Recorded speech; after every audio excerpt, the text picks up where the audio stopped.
Hello everybody, it's me, GhostCritic. It's Sunday, it's a comic book review video, and I'm highly caffeinated. It's something like 12:30 in the afternoon, and I've already had about 3 or 4 cups of coffee, and I have a lot of comics to talk about. So, forgive me if I ramble, if I sound incoherent at times, but that's what you get in today. Very alert, very alert. Comic book review video, so of course it's all about spoilers, so if you've not read any of these books that I am going to raise aloft, then please fast forward the video or stop it, go away and read it and come back and listen to my thoughts and opinions on them. And we're kicking off with a Marvel book straight away, issue 22 of X-Men Blue. This is part 4 of the Poison X storyline that is kind of crossing over with the Venom title, part 3 being in Venom issue 162, which I've not read because I don't pick up Venom, and I'm not going to pick up one issue of Venom to get the full story because I don't really think this book needs it, because it is basically just our kind of teenage X-Men out in space trying to save Scott's father, their leader of the Starjammers.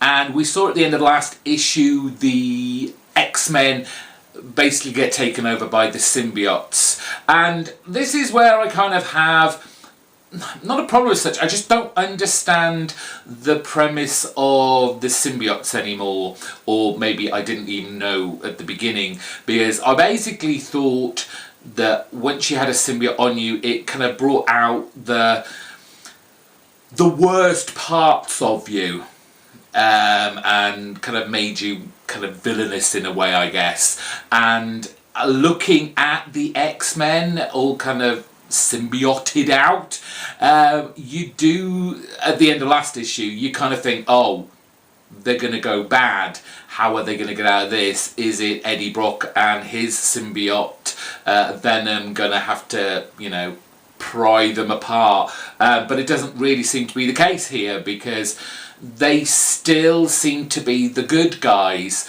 and are going up against the villainous is it Thrill Killer Thrill, and her band of villains who have kidnapped the Starjammers to sell to somebody that we're still not sure about. It's packed with action, as it normally is, as the X-Men infiltrate the kind of villainous group's ship before they make it to this kind of rendezvous where they are going to sell the Starjammers, I guess, to the highest bidder.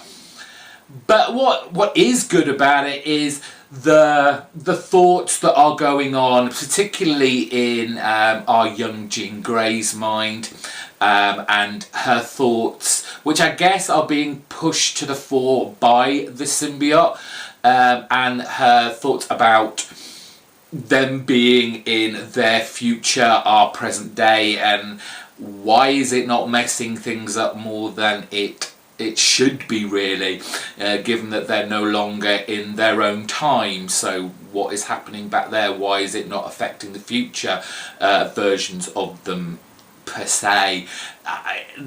It's loosely there.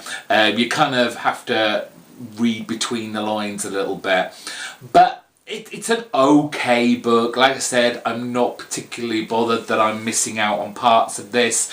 Quite frankly, I think this is the last I'm going to see of this storyline, because part 5 is in Venom 163.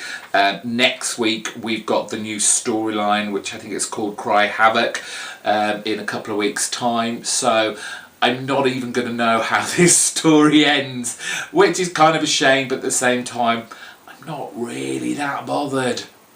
Let's drop in on a DC title now. It's The Flash, issue number 41, written by Joshua Williamson, and I thought this Perfect Storm storyline was kind of over in the last issue, but this apparently is part 3, as we now have the Powerless Barry Allen I say powerless. He's back at the lab, checking that it has all gone, and apparently there are small traces still left. So there is the chance that we can get him kind of rebooted and get his speed force back. But this doesn't seem to be it's not gonna happen anytime soon, as Barry is trying to think of a way out of this. Grodd now seems to be a lot better. Now he's taken Barry's speed force, and of course we saw at the end of last issue Barry wants Wally West to be the new Flash of Central City, which he seems to be, as I thought, a bit well, not sure about it in some respects. But he's doing what the Flash would do. He's going into Central City, saving all the people who are now in this kind of very, very slowed down state in the dome that Ragin and Grodd and the Mina, who's gone dark on us, has created over Central City. So Wally is grabbing everyone, taking them all outside the dome so it doesn't get so slow that these people die. So he's doing the whole heroic thing, which is great.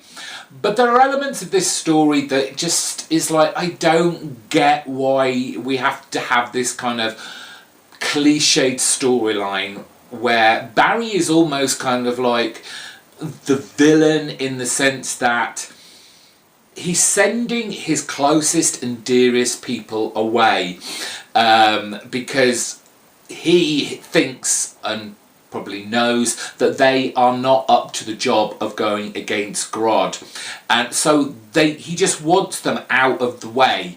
And as harsh as that sounds, he's doing it for a good reason. But of course, you've got to have those arguments, that friction between the Flash family, so to speak, and I guess that's gearing up to the upcoming Flash war that's on its way.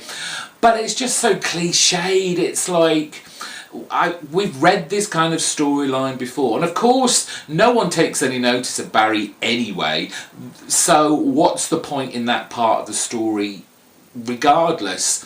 As Kid Flash, who's also Wally, very confusing, but that's DC for you, with all their reboots that they keep doing. They go off, and I can't even remember what they're deciding to do. I think it's something to do with the lightning rod that they've taken that Grodd still needs. But perhaps Barry's ultimate plan isn't the best thing, as he goes back to Iron Heights and to release somebody. Who could that person be that has the power enough? Well, of course, by the final page you find out that he releases Godspeed, who has been a villain in previous issues of this volume of Flash. Godspeed and the guy that's holding the costume, who was his partner, has been kind of on the cusp of whether he's going to be a villain or a hero. Is he looking for redemption? We'll have to see how this goes. I am interested in the storyline. I want to see where this goes and how it floods into the Flash war, because we do seem to have quite a lot of Flashes running around the way. Is Barry going to get his Flash powers back? Of course he is, but how is that going to happen? The artwork, it's always strange. Sometimes it's really good, and I know they have this kind of rotating roster of artists, which can kind of pull you out a lot of the time. It's good enough. You've got the whole, the lightning kind of bolty type speed things coming off them, which sometimes can be a distraction, sometimes can really play to the movement, the kinetic panels that go through this. But I just like an artist on here for the duration.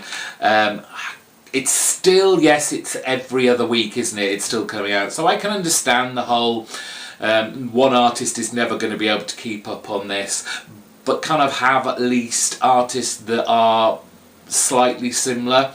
I'd really like to see Scott Collins back on this, and I believe he does come back very soon. His art style I really liked when he did, I think it was it the Annual?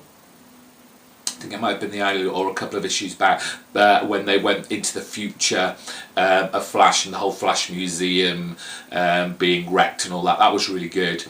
And Joshua Williams is doing a really good story here. I am really interested in this. There's just some moments of cliche triteness that I could do without. Let's talk about another Marvel title this week. It's Moon Knight issue 192 from Max Bemis, and another part of the crazy runs in the family storyline. And yes, this book is quite crazy.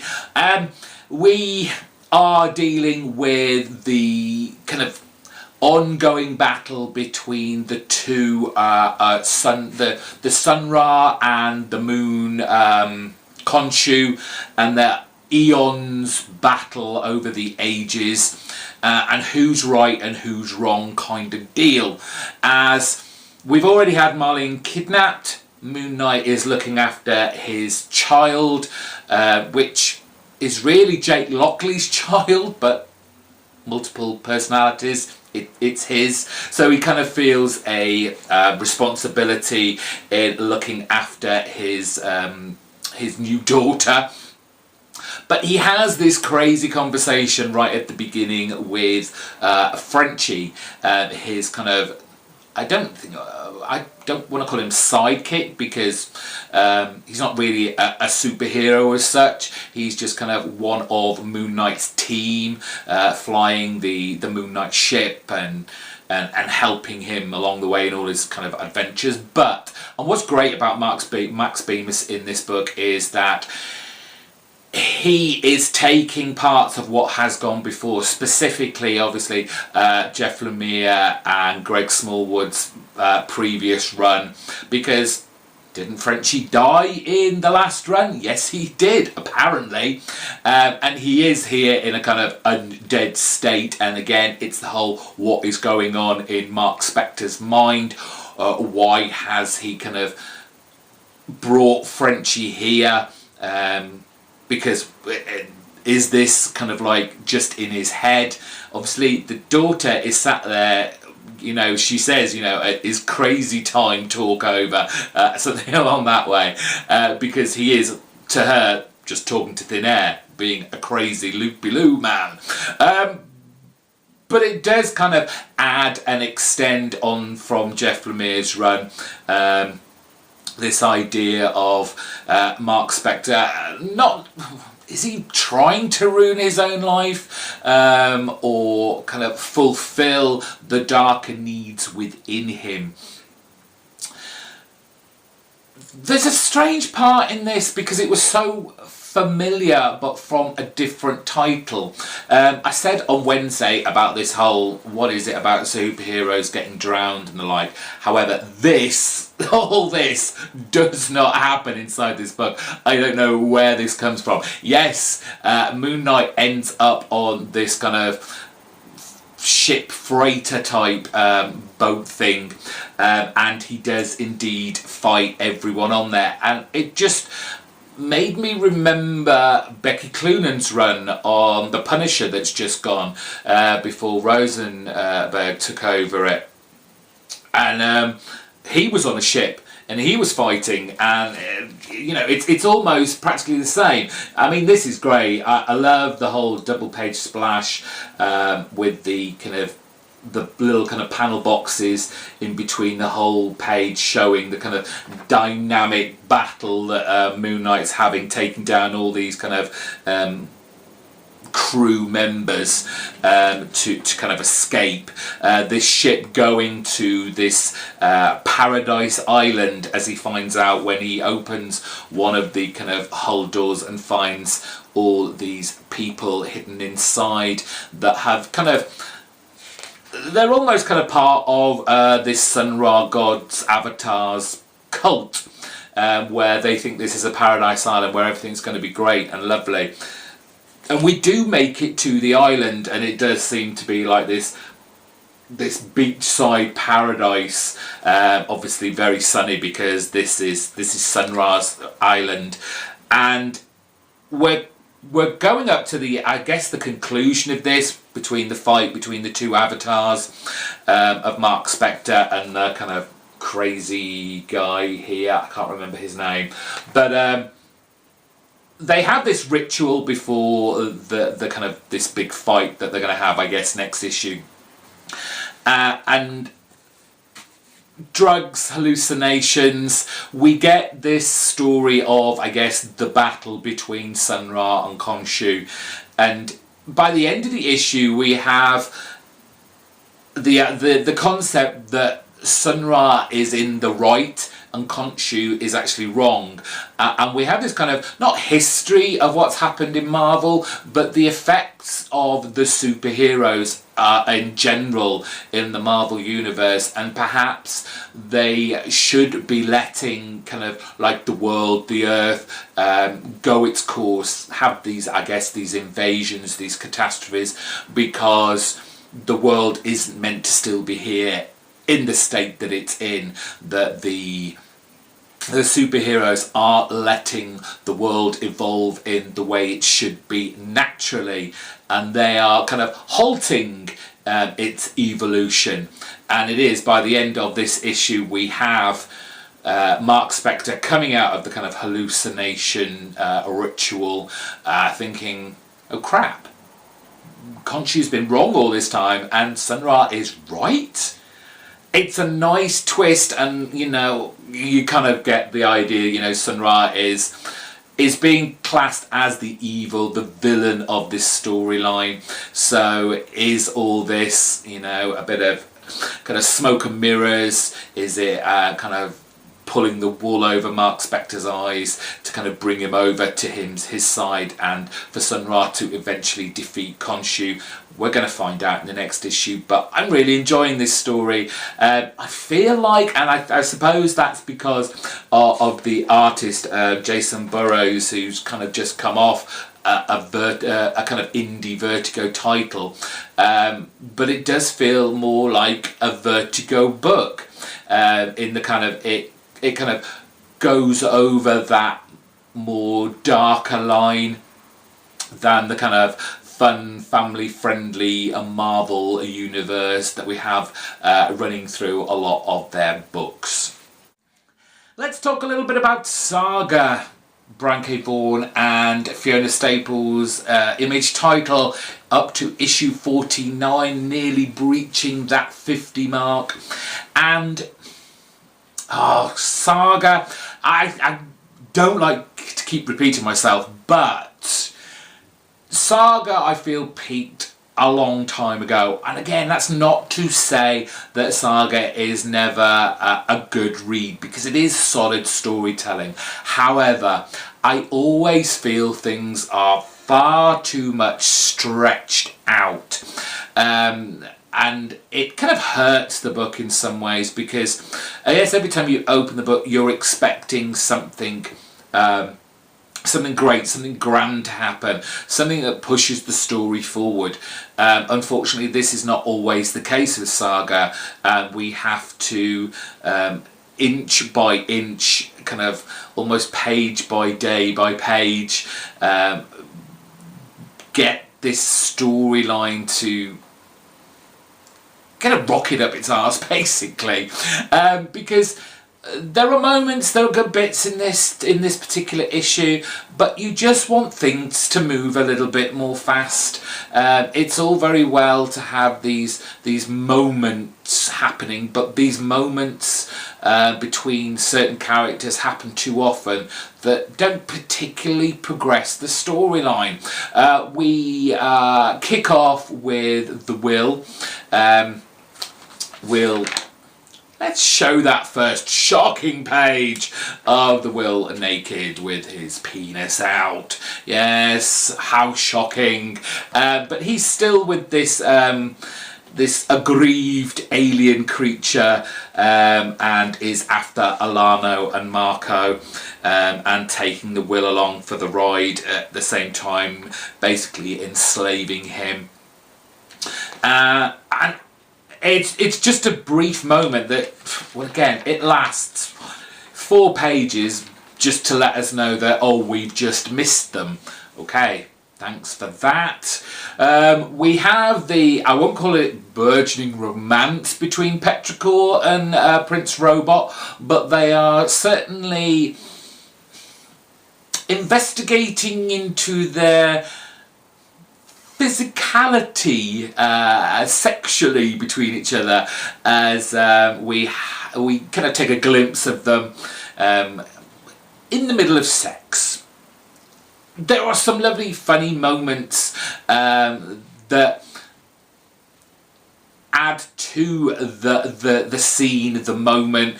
Petrichor clearly sees this as just almost kind of a brief fling, something normal to do within all the madness between these calm moments. But it's clear that Prince Robot feels more about this than he actually wants to let on. We've seen in previous issues his face at the television screen often shows us what he's really thinking, rather than trying to conceal what's going on in his head. So while they're in the middle of having sex, the words "I love you" turn up on his television screen face, which clearly freaks out Petrichor, and it's their kind of relationship that really is at odds with each other, because they come from, you know, both sides of the war. They should be enemies, much like Alana and Marco are, but these are kind of the older characters that have been in this war at opposite sides for that much longer, and I guess have that much more hatred for each other. So this kind of almost love-hate relationship that these two have is fun and interesting in its own way. But there's just, what is it leading to, I guess I'm trying to get at. We have the, you know, all these trips that they're having going across space. They're picking up all these characters. We have the 2 reporters who want to tell the story of Alana and Marco. However, you know, they're having none of it, but you know, they have to pay the bills. They need a story to give to their editor, to their newspaper, and one story does land in their lap by the end of this issue, which, you know, they don't really see coming, and that's the idea that the comet on this planet Fang that killed a lot of people, got a lot of innocent people killed, wasn't the natural disaster that everyone thought it was, and it was actually a kind of weapon of mass destruction that was given to them by the enemy's side. This is where it starts getting a little bit confusing and trying to remember, you know, past issues, and obviously Saga takes its hiatuses very often. But this is a big story, and again, maybe slightly overused, given we've already had it at the beginning of this issue. The Prince Robot wants to, or says he wants to tell this story, and he wants the reporters to actually report it, but obviously his face, his TV face, says otherwise, as it says, basically says, what it say, please say no, this story will be the death of us. But what are our reporters obviously going to say? They're going to say yes. In the middle of this, we kind of drop in with Hazel and Prince Robot's son.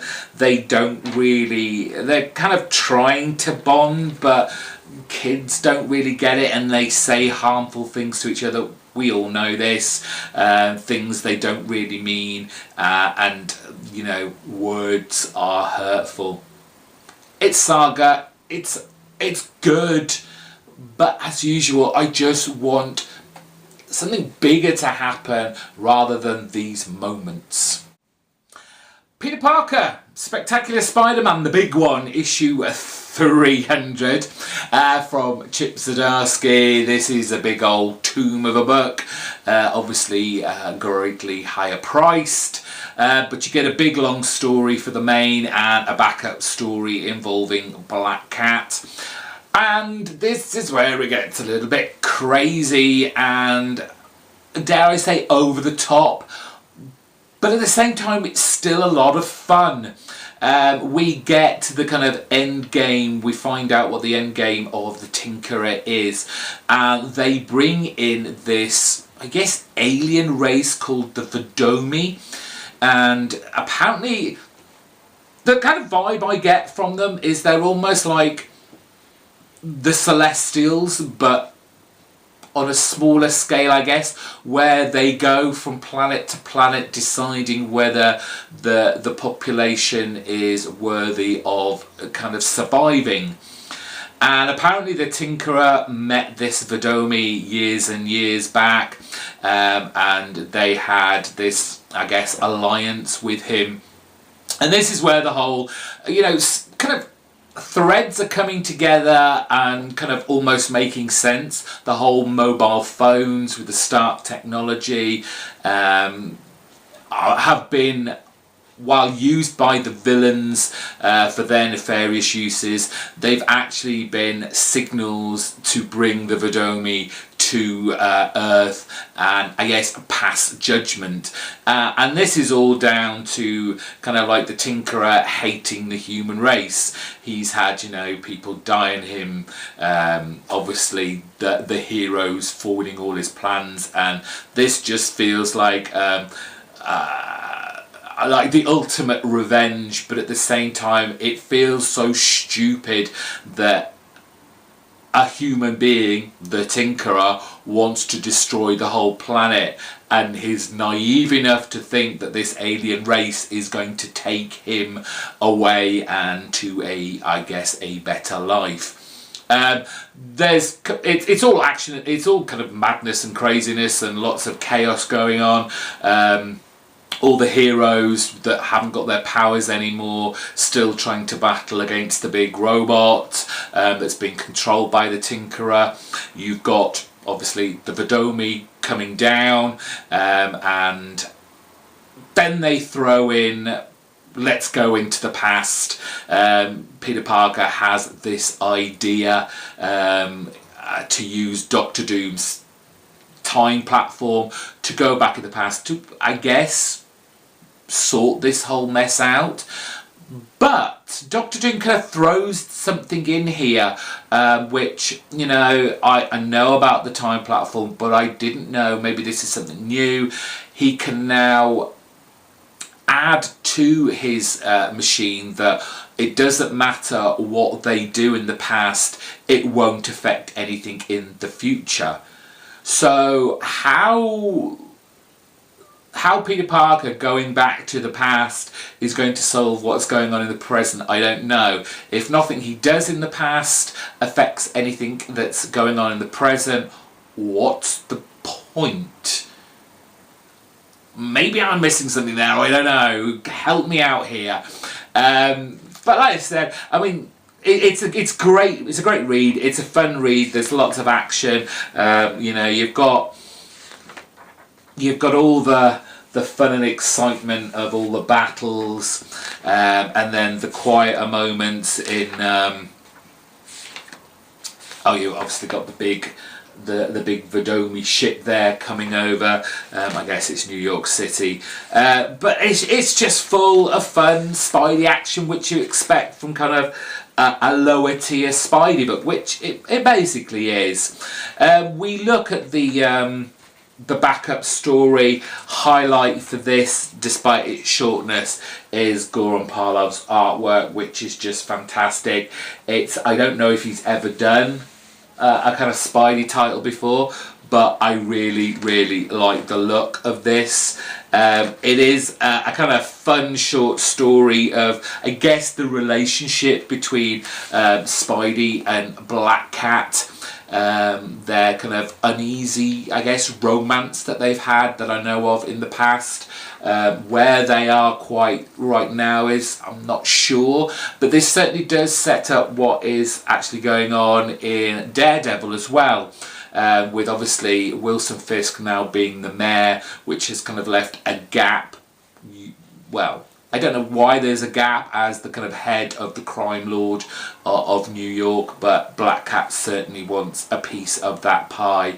And like I said, it feels like, although this almost feels like a throwaway backup story, it is leading potentially for Black Cat into a new storyline, her taking over the kind of the criminal underworld of the city. All in all, it was a fun, exciting read. We'll see where this time going back in the past nonsense is going to lead us. It's going to be interesting, the dynamics, because obviously J. Jonah Jameson fell into the time platform as well, so he's off with Spidey and his kind of pseudo sister to the past to see what they can get up to. Is this going to be another way of, I just thought of this, see, caffeinated randomness. I wonder if this is going to be the way where we're going to get J. Jonah Jameson to forget that Peter Parker is Spidey again. Just came to me. We'll find out. I hope you're all still with me, because I'm about to talk about Exo Man of War issue number 12 from Valiant Comics, written by Matt Kindt, with the new continuing artist of Ryan Bodenheim, who, as I've said in the previous last two issues, his is the more comic booky style rather than the, I feel, the more gorgeous painted styles that we've had from the last 10 or so issues. But this is still a rollicking good sci-fi read. Really still enjoying Exo Man of War. We saw at the end of last issue Arik having lost his armour to these galactic bounty hunters. And we kind of drop back in on them as they're deciding what to do with the armour, whether to kind of give it a try, sell it, all that good stuff. And for one of them, probably wasn't a good idea to give it a try. But back down on the planet's surface, we have all of the kind of the supporting characters that kind of turned on Arik, that kind of exiled him from his role as the emperor of this planet, because basically he wasn't doing that great a job. But they're all coming together, this very uneasy alliance of all the kind of different tribes, and in comes the bounty hunters to collect their reward, and it gets a bit messy. There's a bit of a massacre that goes on, people being sliced and diced and killed left, right and centre, and it's Arik that turns up at the end and takes back his armour, and you know the shit is going to hit the fan. Especially for these bounty hunters. And just again, another great instalment of this book. The artwork, it's fine. It feels more of a kind of comic book rather than the kind of gorgeous art of the previous artists. But just great stuff. By the end of this issue, I love the idea that kind of Arik comes to either the conclusion or the realization that his armour is not a weapon. It is part of him. He needs it, and he realizes it is well, he says it himself, it's a gift for him, and by, I guess, coming to this realization, he now can access all of the armour's power, and I'm guessing we're going to see it all come to a conclusion, at least I guess for this particular story arc, in next month's issue. But always grand stuff from Matt Kindt. Love this book. Right, it's time to take a deep breath in as we take a look at new image number 1 in, I think it's a 5-part miniseries from Starking, Shaneline and Shaky Kane, The Beef, a biochemical romance. And visually, it's certainly what you expect from a Shaky Kane book. Story-wise, I'm not quite sure what this book is doing, apart from, I guess, trying to keep up with Shaky Kane's art, because this is crazy. I don't know whether it's kind of like a social commentary on the food industry, particularly obviously the burger franchises, a social commentary about genetically modified food and the badness of it, because they do lay it on thick in here. We have the images of the slaughtering of animals, using the kind of the heavy bolt drill that goes through their heads, the bloodletting on all this, and it's kind of like juxtaposed between these kids that are eating the burgers where this meat has come from, and their joy at eating it as well. It's, as always, it's a strange affair whenever you get a Shaky Kane collaborated book. And then of course, you know, we've got where's this character coming from, and you don't really see it till the end, and I'm sure more madness and craziness is going to happen from there. But you know, we're kind of seeing this character as a kid growing up still in this kind of backwater town, you know, backwards thinking, him still being bullied by his school year bullies, but he's eating all this meat, all these burgers still, and they've obviously had some effect on him, and we see, as I just showed you, the effects of this. It's almost kind of like, I guess, his mutant powers clicking on, but it was so gloriously over the top and ridiculous. And as I said on Wednesday, I would have picked this up regardless, because it's Shaky Kane on art, and I love this crazy kind of off-kilter 60s psychedelia type style that he has, that I would have picked it up anyway, but I better buckle in for quite the crazy ride. And yet again we go on another emotional roller coaster with Jeff Lemire's Royal City. We're up to issue 10 in this kind of flashback story of the Pike family, this dysfunctional unit recovering from the death of, I guess, the youngest sibling, and we're kind of leading up to the scenarios that will eventually bring about Tommy's death. And it is all about bad decisions in this issue from pretty much all the characters, but what is great about this is we kind of have the foreknowledge, because the first 6 issues we're all having them all grown up. One of the brothers who are coming back from leaving Royal City, because their father is ill and in hospital, and we know where they are then, but it's great having this to see where they came from, and what got them in the places that they are now.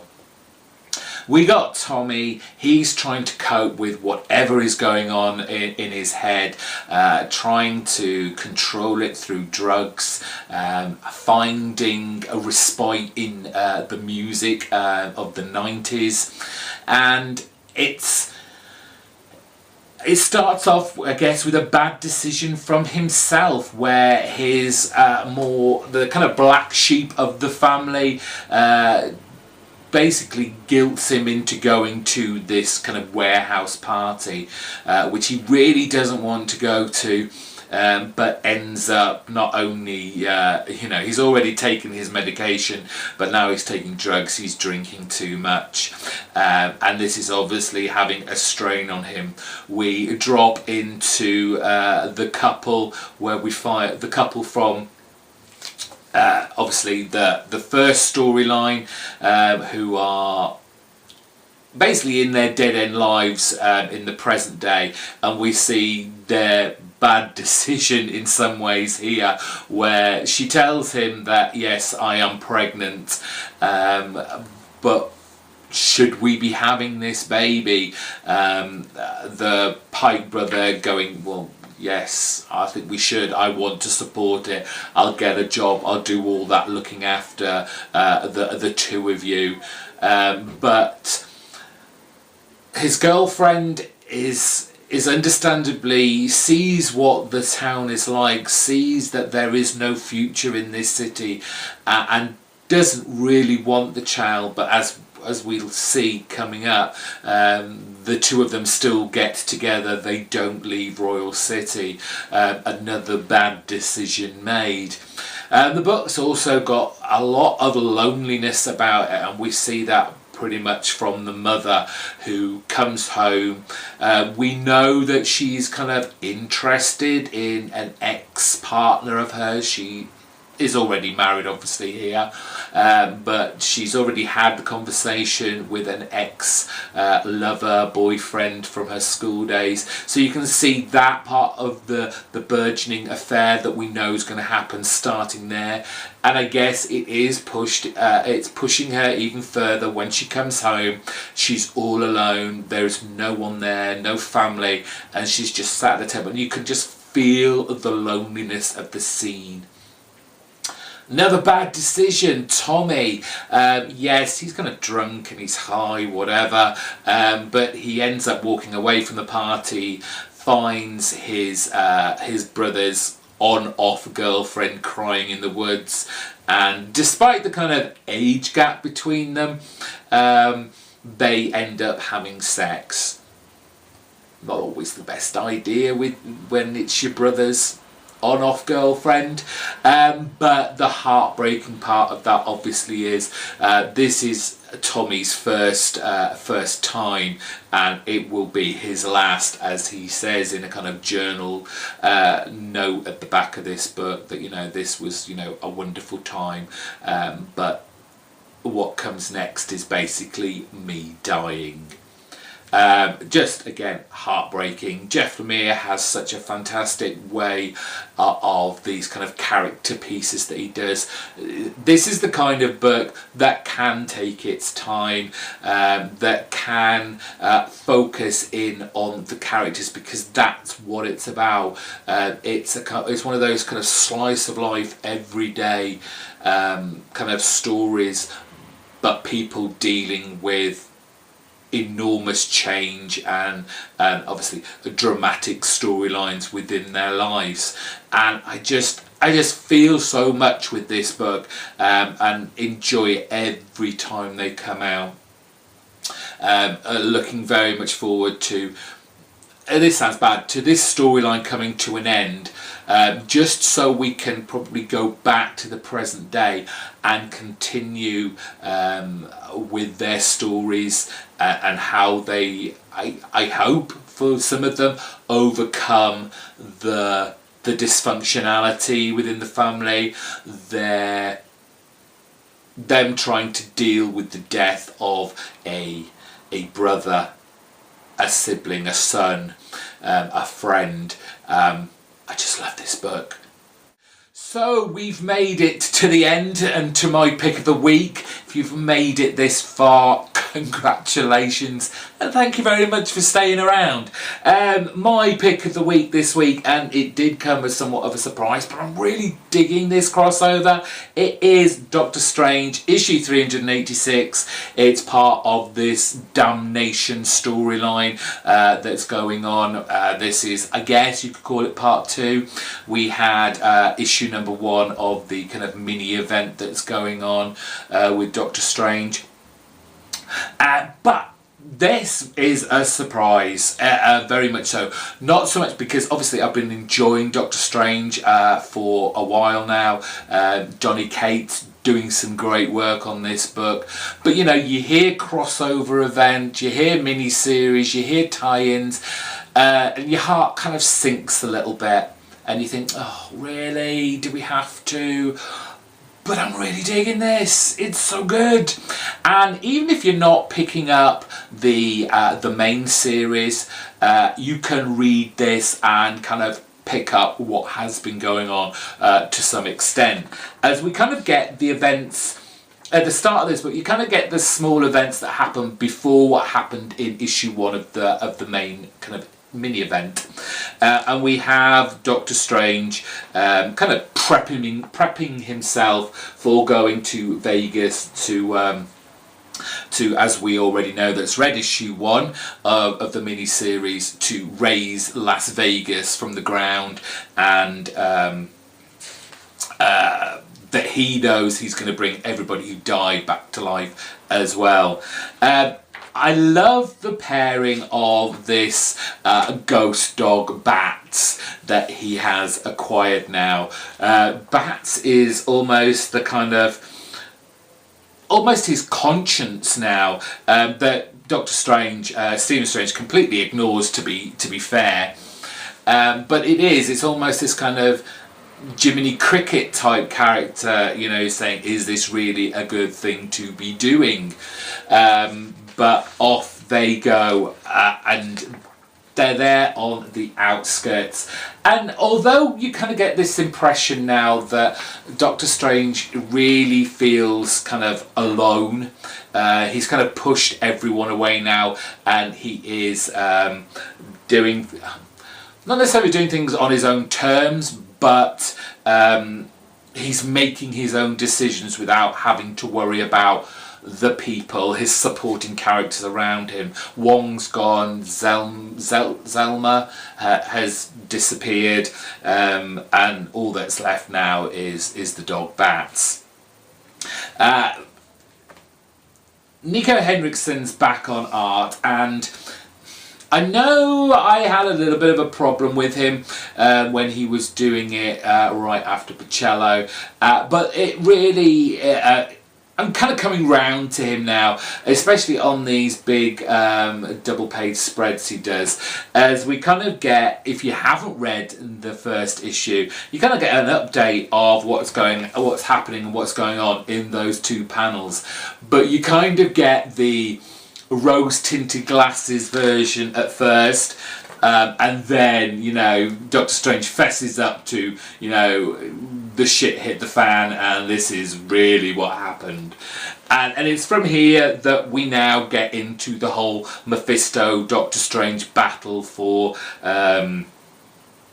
Las Vegas, and on the opposite side, Doctor Strange's soul. And they play this game of cards, and Doctor Strange is arrogant enough to think he's going to win, but he doesn't actually realise that this is a game that it appears he's never played before in his life. But he wins. He wins. How is he going to win a game that he's never played before? Well, of course, he cheats. But we know, Mephisto knows, and it's now now they have him captured, and before Mephisto takes Doctor Strange's soul, he's going to have a little bit of play with him, a little bit of fun with him, which is clearly not the way to go. It's kind of like that Bond villain type thing, you know, stretching out. Instead of just killing Bond when you've got him trapped, you've got to do this some sort of convoluted plot that's going to give him a chance to escape.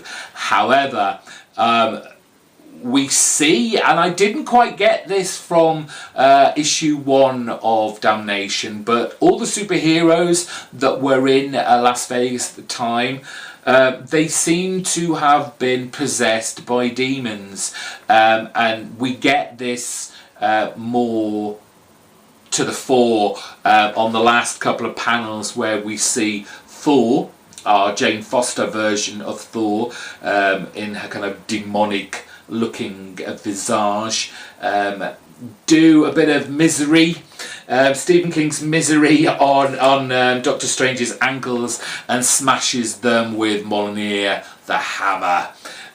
So there's going to be some serious torture going on in this book, but my god, it's fun, and I'm glad I didn't say no to this book. That's it for this week. Sorry it was so long. I hope you enjoyed all my ramblings that went on with this and you stuck it out to the end. If you did, give yourself a big thumbs up. Thumb up this video as well. If you want to subscribe to my channel and hear more of my ramblings, which hopefully will be less caffeinated next time, hit the subscribe button and comment down below and let me know all the good stuff that you've been reading and your thoughts and opinions on the books that I've read. Love to hear them. Till next time, bye bye.